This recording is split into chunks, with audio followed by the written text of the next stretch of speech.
Matteo Rinaldi walked past nearly 4,000 employees in that building every single week, and for 6 years, not one of them had ever made him slow down. Not the interns who scattered when they saw him coming. Not the executives who rehearsed their greetings for days before an elevator ride they'd hope for and dread in equal measure. For 1,000 faces, every week, and he'd memorized none of them. Then, on an ordinary Tuesday morning in October, one woman stepped into a crowded elevator holding a coffee like it was the only thing keeping her upright, and Matteo Rinaldi forgot how to breathe. Nobody could explain, at first, why he started taking the freight elevator. The man owned the building, 42 floors of glass and steel on LaSalle Street. His name on the deed buried under 3 shell companies nobody outside his organization knew existed. He had a private elevator reserved just for him, keycard access, no stops, no waiting. He hadn't used it in 6 weeks.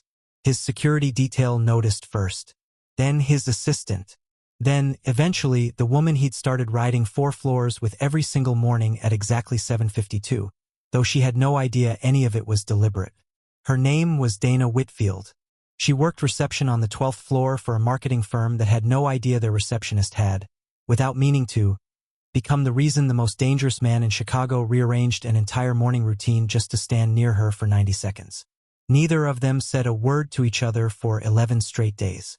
Dana didn't notice him at first. Why would she? Men in expensive suits filled that lobby every morning, all of them moving like the building owed them something.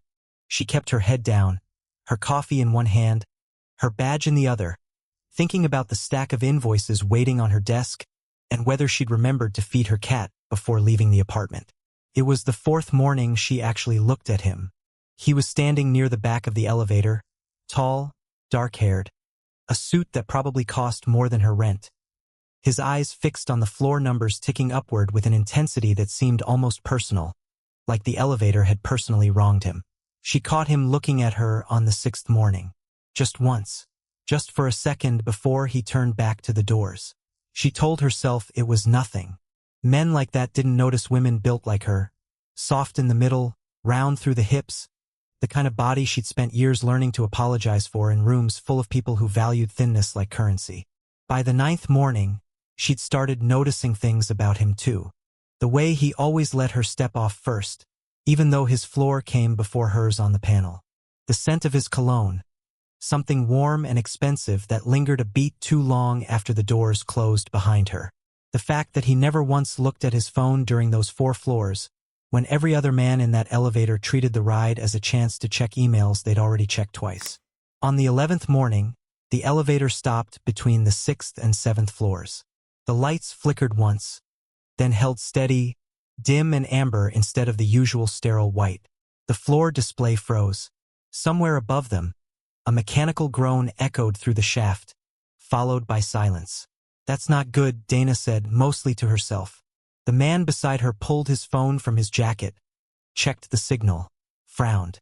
"No service down here." He looked at her, and for the first time in 11 days he actually spoke. "Are you all right?" "I don't love small spaces," Dana admitted, her voice steadier than she felt. "But I'll live." "I'm Matteo," he said. "Dana." The elevator hummed back to life a few seconds later, the lights flickering once before settling into their usual sterile white, the floor numbers resuming their steady climb. Neither of them said anything else, the silence between them different now than it had been 11 days earlier. Not empty, just full of something new neither of them had a name for yet. She thought about him the rest of that day, replaying the conversation in stray moments between phone calls and filed invoices, annoyed at herself for how much space one broken elevator had taken up in her head. By the time she left the building that evening, rain had started falling in thin, cold sheets across LaSalle Street, and she found herself scanning the lobby out of habit, half hoping, half embarrassed by the hoping, that she might catch him again. She didn't. Not that night. But the next morning, he was there. Dana believed she'd simply gotten unlucky with a broken elevator on an otherwise ordinary Tuesday. She had no idea the man standing across from her had personally paid the building's maintenance supervisor to delay the repair by exactly 20 minutes. The only 20 minutes he'd been able to think of that might finally let him introduce himself without an audience. They talked for the better part of those 20 minutes, The kind of conversation that only happens when two strangers are trapped somewhere with nothing but time and no reason to perform for each other. Dana told him about her cat, a one-eyed rescue named Biscuit who hated everyone except her. Matteo told her carefully that he worked in real estate, which was technically true if you squinted. You always take the stairs after this, Dana said, once the elevator finally lurched back to life. I've seen you. Every day for weeks, before you started riding down here with the rest of us. Matteo's jaw tightened slightly, caught in something he clearly hadn't planned to explain. I used to. Why'd you stop? He looked at her for a long moment, something careful and unreadable behind his dark eyes. I found a better reason to take the elevator. The doors opened on her floor before she could ask what he meant. She stepped off, her heart doing something strange and unfamiliar in her chest, and didn't look back until the doors had already closed behind her. The next morning, he was waiting by the freight elevator instead of his private one, holding 2 coffees, one of them exactly the way she'd mentioned liking hers 3 sentences into their trapped conversation the day before, a detail she hadn't thought he'd bothered remembering. You didn't have to do that, she said, accepting the cup anyway. I wanted to, Matteo said simply. It became a routine after that. Coffee in the mornings. Conversations that stretched longer than 4 floors should reasonably allow, both of them lingering near the elevator bank long after the doors had opened, unwilling to end whatever this was becoming. Dana learned he had a sister he barely mentioned, that he'd grown up 3 blocks from the building he now owned, that his laugh, when it finally surfaced, was quieter and warmer than she expected from a man who carried himself like the whole city answered to him. What she didn't know, what nobody outside a very small, very loyal circle knew, was exactly what kind of real estate Matteo Rinaldi actually dealt in, or why 4 men in dark suits always seemed to be standing somewhere within 20 feet of him, no matter what floor he was on. Can I ask you something? Dana said, 3 weeks into whatever this had become, sitting across from him at a small cafe 2 blocks from the building where he'd finally worked up the nerve to ask her to lunch. Why me? Matteo set down his cup, studying her with an expression that made her chest tighten. What do you mean? I mean, I've seen the women who usually come through that lobby to meet men like you. I'm not built like them. I know exactly what I look like, Matteo. I stopped pretending otherwise a long time ago. Something shifted across his face, not pity, which was what she'd braced for, but something closer to frustration, aimed entirely at whoever had convinced her that question needed asking in the first place. You want to know why he said. Because you're the first person in that building who's ever looked at me like I was just a man riding an elevator. Everyone else sees the suit, the car, the reputation they've all heard whispered about even if they don't know the specifics. You saw someone who didn't love small spaces and asked if I was okay when the power flickered. Nobody's done that in years. Dana felt her throat tighten, the honesty of it landing somewhere she hadn't expected. That's it? That's the beginning of it, Matteo said. The rest is just you. The way you talk about your cat like he's the most important creature alive. The way you argue with the barista about oat milk like it's a matter of genuine principle. I've spent my whole life around people who want something from me. You've never once asked me for anything. They sat in silence for a moment, the cafe around them filling with the ordinary noise of a Tuesday afternoon, the hiss of the espresso machine, a couple arguing gently over a crossword 2 tables away, rain tapping lightly against the window. Dana studied Matteo's face, searching for the calculation she'd expected to find in a man like him, and found instead something closer to exhaustion, the particular tiredness of someone who'd spent years being wanted for the wrong reasons. Nobody's ever told me that before, she said quietly, that I'm enough just as I am. Usually people either overlook me completely or they act like they're doing me a favor by noticing me at all. Then everyone before me was a fool, Matteo said, without a trace of exaggeration in his voice. I noticed you the first morning you stepped into that elevator holding your coffee like it was the only thing keeping you upright, and I haven't stopped noticing you since. Dana believed she was finally starting to understand the quiet, careful man who'd rearranged his mornings just to ride an elevator with her. She had no idea that the real estate empire Matteo mentioned so vaguely was actually the largest criminal organization on the north side of the city, or that a rival family had just discovered exactly who Matteo Rinaldi had started spending his mornings with. The truth came out on a rainy Thursday, 6 weeks after that first broken elevator, When Dana arrived at the building to find the lobby swarming with men in dark suits, who moved with a precision that had nothing to do with corporate security, Matteo found her before she could ask questions, pulling her gently into a side hallway, his expression graver than she'd ever seen it. "I need to tell you something," he said, "and I need you to hear all of it before you decide how you feel about me." He told her everything. Then, the real estate that wasn't really real estate. The organization his father had built and left to him. The reason 4Men always stood within 20 feet of him, the reason his private elevator existed in the first place, the reason he'd started riding the freight elevator with strangers just to feel, for 4 floors a day, like an ordinary man instead of the name everyone in certain circles whispered with fear. Dana stood in stunned silence, the weight of it settling over her slowly. "You're a mob boss. I'm the head of an organization that most people would use that word for." "Yes," Matteo said, not flinching from the truth, not softening it to make himself easier to accept. "I understand if this changes everything for you. I understand if you walk away right now and never take that elevator again. I only ask that you let me explain the rest before you decide." "There's a rest?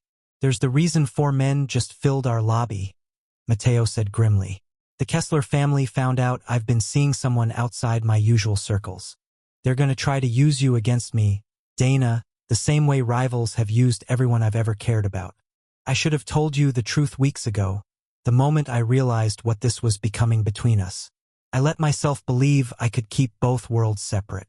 I was wrong, and now you're standing in the middle of a danger I should have warned you about from the very beginning."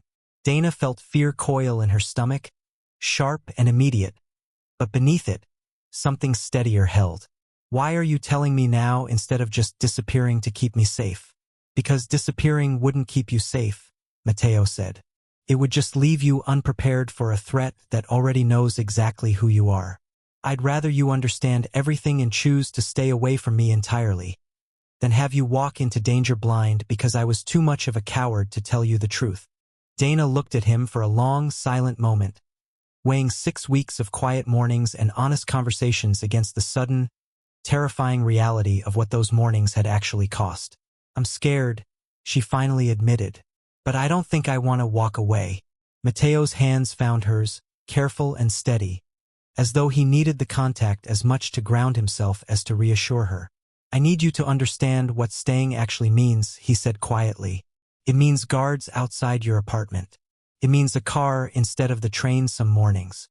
It means learning to live with the possibility that people who wish me harm might someday try to reach you instead, because you matter to me. I already understood the risk the moment I decided not to walk out of that hallway," Dana said. "I'm not naive, Matteo. I grew up watching my mother work 3 jobs just to keep our lights on. I know what it costs to build something worth protecting.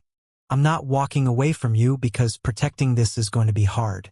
Something in Matteo's chest seemed to loosen at that, a tension she hadn't fully realized he was carrying until it visibly eased. "Most people run the second they learn the truth," he admitted. "I expected you to run too." "I'm not most people," Dana said, echoing, without realizing it, the exact words he'd once used to describe her that first quiet morning in the elevator. Matteo believed the hardest part of that conversation was finally behind him.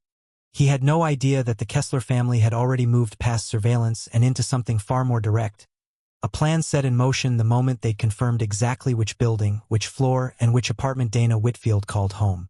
The break-in happened 2 nights later. While Dana was staying at Matteo's estate under the careful protection he'd insisted on the moment the threat became clear. Her own apartment, empty and undefended, offered the Kessler family exactly the opportunity they'd been waiting for. Not to harm her directly, but to leave a message clear enough that no explanation would be necessary. Matteo's security found the apartment ransacked at dawn, every photograph of Dana's family torn from the walls, her cat's food bowl overturned, and a single word carved into her kitchen table with something sharp enough to leave splinters. "Leverage." Dana stared at the photograph Matteo's head of security had taken, her hands trembling with a fear that had nothing to do with material loss and everything to do with how close the danger had actually come. "Where's Biscuit?" she asked, her voice cracking around her cat's name, the only thing she could think to ask in that moment. "Found him hiding in the bedroom closet," the security chief said gently. "Unharmed. Scared, but unharmed." Relief flooded through her, immediately followed by fresh fear. They were in my apartment, Matteo. They know exactly where I live. They wanted you to know that, Matteo said, his voice carrying a controlled fury she hadn't heard from him before. This isn't about taking you, Dana. Not yet. This is Nikolai Kessler proving he can reach you whenever he chooses, forcing me to make concessions to protect you before he ever has to risk an actual confrontation. What kind of concessions? Territory, Matteo said. Distribution routes my organization has controlled for 15 years. He wants me to hand them over quietly, in exchange for leaving you alone permanently. His jaw tightened. I won't do it. Not because the territory matters more than you, but because giving Nikolai Kessler exactly what he wants the first time he threatens someone I love guarantees he'll threaten someone else the moment he wants something more. Dana felt her chest tighten at the word love, spoken so plainly, almost accidentally, in the middle of a crisis neither of them had chosen. Then what do we do? Matteo's expression sharpened into something calculating. The careful gentleness of the past 6 weeks giving way to the man who'd built and defended an empire for over a decade. We stop reacting to Nikolai's moves, he said, and we start making him react to ours. He spent the following 2 days in near-constant meetings, coordinating with his most trusted people behind closed doors, while Dana found herself restless in the guest wing of his estate, unable to sit still, unable to sleep more than a few hours at a stretch. On the second night, unable to shake the fear pressing against her chest, she found herself in Matteo's study long after midnight, drawn by a single lamp still burning behind the half-closed door. He was there, sleeves rolled up, papers spread across his desk in careful, methodical stacks. He looked up when she entered, something soft breaking through the tension he'd carried since the break-in. You should be resting, he said. So should you. She crossed the room and sat across from him, studying the documents scattered between them, shipping manifests, financial statements, columns of numbers that meant little to her at a glance. What is all this? Everything my people could pull on Nikolai's operation in the last 48 hours, Matteo said. I'm trying to find the thread that unravels him before he gets the chance to unravel us first. Dana pulled one of the folders toward her. Scanning the numbers with the same careful attention she gave the invoices piled on her desk every morning. Old instinct surfacing before she'd even decided to look. Somewhere in the quiet hours that followed, without either of them fully noticing the shift, she stopped being a woman waiting anxiously for danger to pass and became, instead, someone actively working to end it. Dana believed the plan Matteo was building would simply be another exchange of threats between rival organizations, the kind of careful chess game she'd only heard whispered about in passing. She had no idea that Matteo's actual plan involved putting himself directly in Nikolai Kessler's path, alone, unguarded, at the one meeting where his own life would be the only leverage left on the table. The meeting took place 3 nights later, at a private dock along the river, neutral ground both families had used for decades to settle disputes too dangerous for open streets. Dana wasn't supposed to know it was happening. She found out anyway, 20 minutes after Matteo left the estate, when his head of security let something slip that made her blood run cold. He's going alone, she said, already reaching for her coat. You're letting him go alone. Those were his direct orders, the security chief said, clearly uncomfortable. Nikolai insisted on it. Any show of force, and the negotiation ends before it starts. Then take me there, Dana said, her voice leaving no room for argument. I'm not sitting here while he walks into danger by himself. They arrived at the dock in time to see Matteo standing alone under a single flickering light, facing a man Dana instantly understood was Nikolai Kessler, silver-haired, sharp-featured, flanked by enforcers whose stillness carried more menace than any weapon could have. You came without your usual entourage, Nikolai said, his voice carrying the particular satisfaction of a man who believed he'd already won. Brave or foolish? I suppose we're about to find out which. I came to end this, Matteo said. Not to negotiate territory you have no actual claim to. You broke into an innocent woman's home to send a message. That crosses a line even men in our world understand not to cross. She's hardly innocent anymore, Nikolai said, his smile thin and cruel. Not once she became the reason the great Matteo Rinaldi started making mistakes. Dana couldn't stay silent, couldn't watch this unfold from the shadows the way she'd been instructed. She stepped forward, ignoring the sharp intake of breath from the security chief beside her, and walked directly into the light beside Matteo. I'm the reason you're standing here making threats instead of running this territory the way you actually want to, Dana said, her voice steadier than she felt. So talk to me directly, Mr. Kessler, instead of using me as an excuse to threaten someone who's clearly already outmaneuvering you. Nikolai's composure flickered, genuine surprise crossing his features. The receptionist has a spine. How refreshing. I have more than a spine, Dana said. I have every piece of financial documentation Matteo's team pulled from your organization's shipping manifests over the past 3 days. Discrepancies large enough that I imagine your own investors would find them considerably more alarming than a broken window in my kitchen. Nikolai believed he still held every advantage in that confrontation, standing on his own chosen ground with Matteo isolated exactly as planned. He had no idea Dana had spent the past 2 nights, unable to sleep from fear, quietly teaching herself enough about Matteo's business records to understand precisely where Nikolai's own operation was most vulnerable. Matteo's expression shifted from fierce protectiveness into something closer to astonished pride as Dana continued, laying out details she'd absorbed from overheard phone calls and unattended paperwork with a clarity that clearly unsettled Nikolai far more than any physical threat could have. You've been skimming from your own investors for 2 years, Dana said.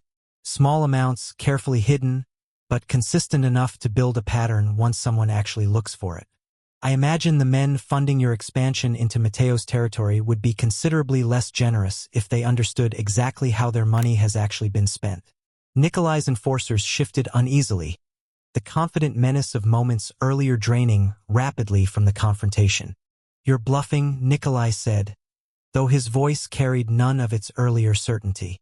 Ask your own accountant, Matteo said, stepping forward now, reclaiming the authority he'd temporarily ceded to let Dana finish. Or better yet, ask your investors directly. I suspect they'll be reaching out to you shortly. Once they receive the documentation, I intend to send them the moment this conversation ends badly.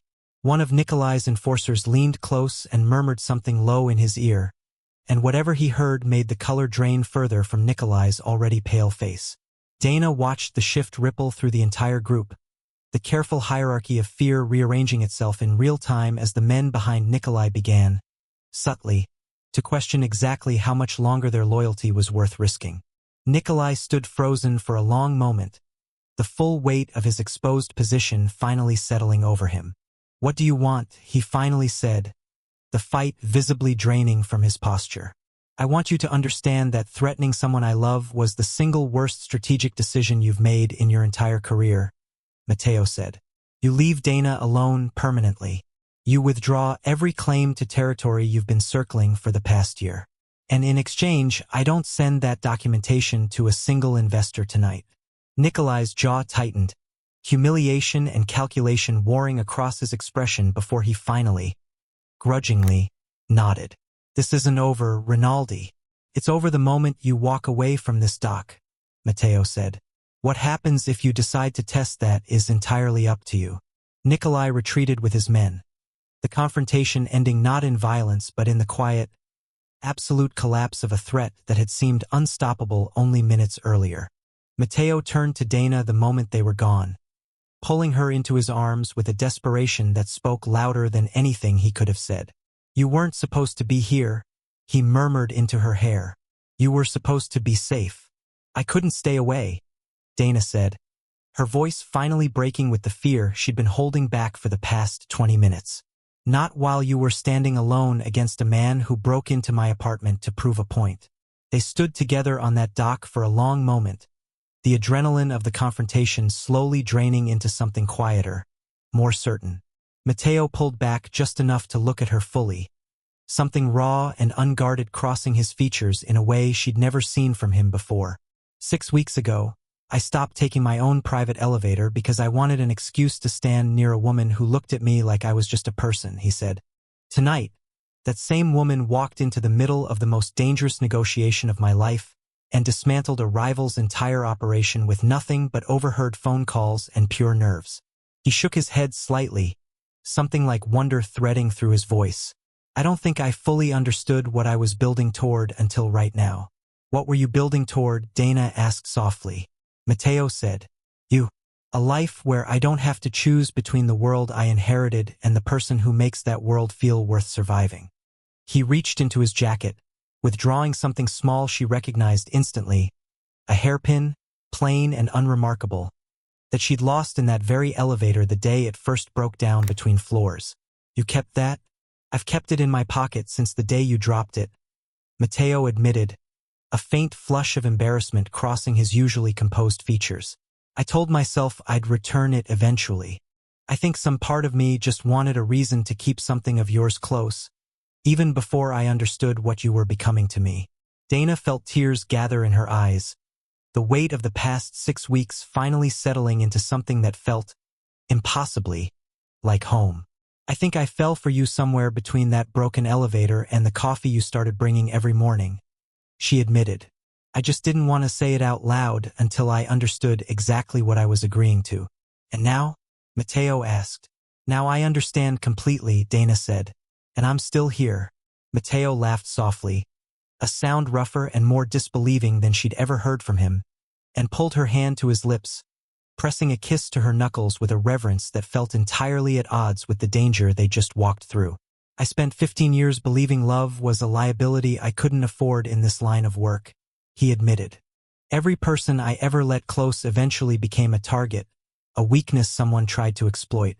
I told myself the safest thing I could do for anyone I cared about was to never let them get close enough to matter. And now? Dana echoed his own question back to him, a small smile tugging at her lips despite the exhaustion still weighing on both of them.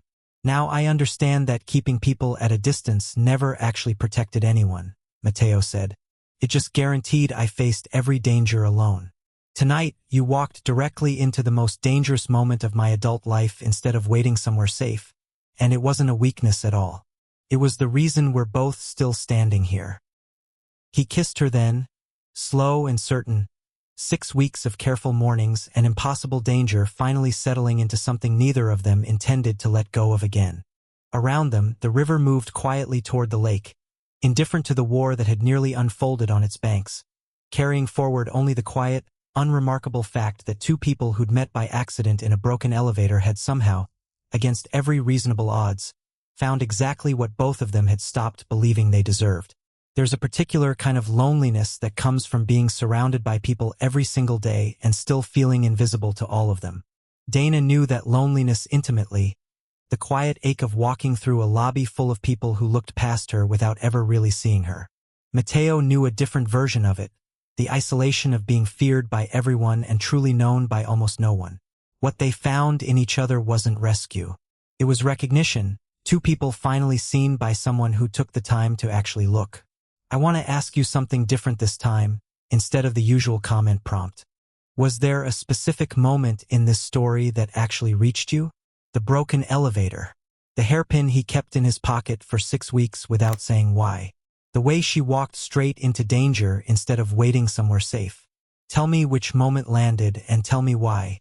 I read these comments slowly, one at a time, and I'd genuinely like to know what stayed with you after the screen goes dark.